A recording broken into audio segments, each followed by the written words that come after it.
Last ഒരു trip പോയപ്പോഴാണ്. അപ്പോൾ അക്കോമഡേഷൻ്റെ ടൈമായപ്പോൾ ശരിക്ക് ഓരോരുത്തരിങ്ങനെ തരം തിരിച്ച് ദിലീപ് ഡോക്ടർ ഇങ്ങനെ ഓരോ റൂമിലേക്ക് പറഞ്ഞയക്കുന്നുണ്ടായിരുന്നു. അപ്പോഴാണ് എന്നെയും രാജേശ്വരി ഡോക്ടറെയും ഡോക്ടർ സീമയും കൂടിയിട്ട് ഒരു റൂമിലാക്കിയത്. അന്ന് തുടങ്ങിയ ഒരു പരിചയമാണ്.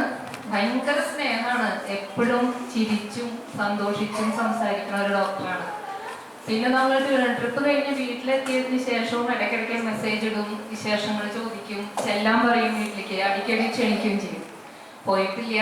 പിന്നെ മക്കളുടെ കൂടെ സന്തോഷമായിട്ട് ജീവിക്കുകയായിരുന്നു. പക്ഷെ അവസാന കുറച്ച് നാളുകളിൽ മെസ്സേജ് ഒന്നും കണ്ടില്ല, ഡോക്ടറുടെ സ്റ്റാറ്റസും കണ്ടില്ല, ഞാനത് ശ്രദ്ധിച്ചുമില്ല. പിന്നെയാണ് മരണവിവരം അറിഞ്ഞത്.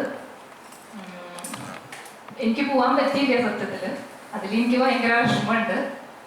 എന്തായാലും ആത്മാവിന്റെ നിത്യശാന്തി.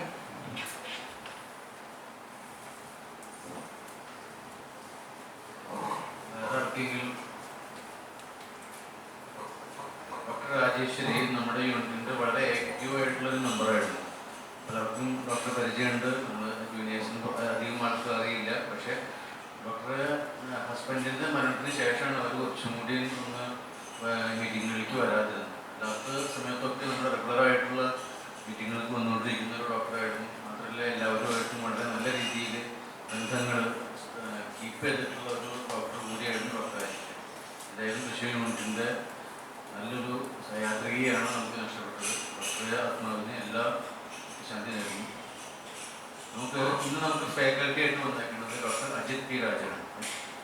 അജിത് രാജൻ ഡോക്ടറാണ്. ഡോക്ടർ നമ്മുടെ മുമ്പത്തെ സീനിയറായിട്ട്, നമ്മുടെ തൃശ്ശൂർ യൂണിറ്റിൻ്റെ സീനിയറായിട്ട് കാലിദ് ഡോക്ടറുടെ ഒരു ഗ്രൂപ്പുണ്ട്. അതിൽ ഗോൾഡ് മെഡൽ വന്നിട്ടുള്ള ഡോക്ടറാണ്. 2010 ശാരദാകൃഷ്ണ ഹോമിയോപ്പതിക് മെഡിക്കൽ കോളേജിൽ നിന്ന് ഡിഗ്രി എടുത്ത് ഇപ്പോൾ പ്രാക്ടീസ് ചെയ്യുന്നു. പിന്നെ ഡോക്ടർ അറിയാൻ നമുക്ക് ഇന്നത്തെ ടോപ്പിക്ക് പ്രിസ്ക്രൈബറിനെ കുറിച്ചാണ്. ക്ലാർക്കിൻ്റെ പ്രിസ്ക്രൈബറിനെ കുറിച്ച് അദ്ദേഹം നല്ല രീതിയിൽ പ്രാക്ടീസ് ചെയ്യുന്ന ഡോക്ടറും കൂടിയാണ്. അപ്പോൾ ആ രീതിയിൽ നമുക്ക് ആ അറിവ് നമുക്ക് ഡോക്ടറായിട്ട് പങ്കുവയ്ക്കാം. മാത്രമല്ല ഡോക്ടർ നമ്മളെ അലയൻസ് കീനോട്ട്, അതുപോലെ തന്നെ ബോറിക്ക്, ബെഡ് സൈഡ് പ്രിസ്ക്രൈബർ, അങ്ങനെ പല രീതിയിലുള്ള പല ബുക്കുകളും നമുക്ക് നമ്മളിന്ന് പരിചയപ്പെടുത്തും. അത് എങ്ങനെ നമ്മൾ ഏത് രീതിയിൽ മെഡിസിൻ സെലക്ട് ചെയ്യാം, എങ്ങനെ ക്ലിനിക്കലായിട്ട് പ്രിസ്ക്രിപ്ഷൻ നല്ല ഈസി ആക്കാം, ആ രീതിയിലുള്ള ഒരു അപ്രോച്ചാണ് ഡോക്ടർ ഇന്ന് നമുക്ക് വേണ്ടി ക്ലാസ്സിൽ തരുന്നത്. എന്തായാലും ക്ലാസ് എടുക്കാൻ വേണ്ടി ഡോക്ടർ ക്ഷണിക്കും.